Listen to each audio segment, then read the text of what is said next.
Lipiec jest miesiącem, kiedy intensywnie zbieramy plony wysiane wiosną, ale jest kilka szybko rosnących warzyw, które możemy jeszcze wysiać i zebrać w tym sezonie. Takie warzywa nazywamy poplonem, czyli warzywa wysiane na puste miejsca w grządkach po przedplonie i plonie głównym. Na przedplon przeznaczone są warzywa wiosenne, o krótkim okresie wegetacji, a plon główny to warzywa docelowe o długim okresie wegetacji. Do 15 lipca możemy wysiać buraka liściowego. Kolorowe łodyżki szybko rosną i będą gotowe do spożycia po 60 dniach na zbiór jesienny. Możesz wysiać też burak ćwikłowy, przy czym będą to późne odmiany jak na przykład czerwona kula, chrobry, Glob F1, opolski, Norton, Patryk, regulski czy rywal. Niektóre z tych odmian można siać w pierwszych dniach lipca, inne nawet do końca miesiąca. Do połowy lipca wysiej fasolę szparagową, czyli tylko taką na strączki, ta przeznaczona na nasiona nie zdąży już dojrzeć. Fasolę szparagową wysianą w lipcu zbierzemy we wrześniu i październiku. Przy fasoli szparagowej posadź czomber, wpływa pozytywnie na jej rozwój smak i kruchość. Sałata łodygowa to najłatwiejsza w uprawie z wszystkich sałat. Zbierzemy ją po około 80 dniach. Należy ją wysiać do pierwszej połowy tego miesiąca, jak również marchew. Posiana w lipcu np. amsterdamska i pierwszy zbiór są to wczesne odmiany, które zbierzemy w październiku. Pod koniec lipca możesz wysiać szpinak, który będzie gotowy do zbioru po około 50 dniach. W lipcu jest dla niego jeszcze za ciepło, najlepiej przełożyć wysiew na później. Dobre późne odmiany to Asta, Greta, Markiza, Olbrzym zimowy, Matador. Świetną alternatywą jest szpinak nowozelandzki, czyli trętwian, który lubi cieplejszą pogodę. Pod koniec tego miesiąca wysiej też późne odmiany rzepy i rzodkwi, np. złota kula i murzynka. Odmiany wczesne dojrzewają w 40 dni, odmiany późne 80 dni. Możesz ją uprawiać jako poplon wysiewany w lipcu i na początku sierpnia, np. po szpinaku, bobie, grochu czy ziemniakach. Pod koniec tego miesiąca wysiej kapustę pekińską. Rozsadę sadzi się w gruncie w sierpniu, a zbiór następuje na przełomie października i listopada. Kapusta pekińska wschodzi po 10 dniach.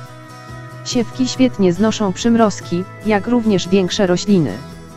Przez cały miesiąc można siać cebulę siedmiolatkę. Możesz też ją wysiać w sierpniu albo w marcu i kwietniu. Pietruszkę naciową wysianą teraz zbierzesz późną jesienią lub zimą. Endywia rośnie szybko, wschodzi już po 5 dniach, najlepiej zrobić rozsadę w pojemniku, a potem posadzić do gruntu. Jest odporna na mrozy, więc możesz siać ją nawet później. Koper ogrodowy możesz siać przez cały miesiąc. Jest wrażliwy na przesuszenie, więc młode siewki warto często zraszać. Najlepsze będą odmiany późne takie jak szmaragd i ambrozja. Będzie gotów za 30 dni jako młode listki, a na baldachy musimy poczekać nieco dłużej. Fenku, czyli koper włoski, rośnie dość szybko, do zbioru będzie gotowy już po 80 dniach.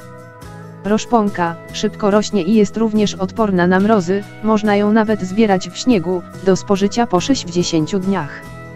Szczypiorek siej przez cały lipiec lub w sierpniu, marcu i kwietniu. Sałata masłowa i krucha będzie gotowa za około 30 dni. Odmiany późne to Ewelina, Dippego, Justyna, Plenty.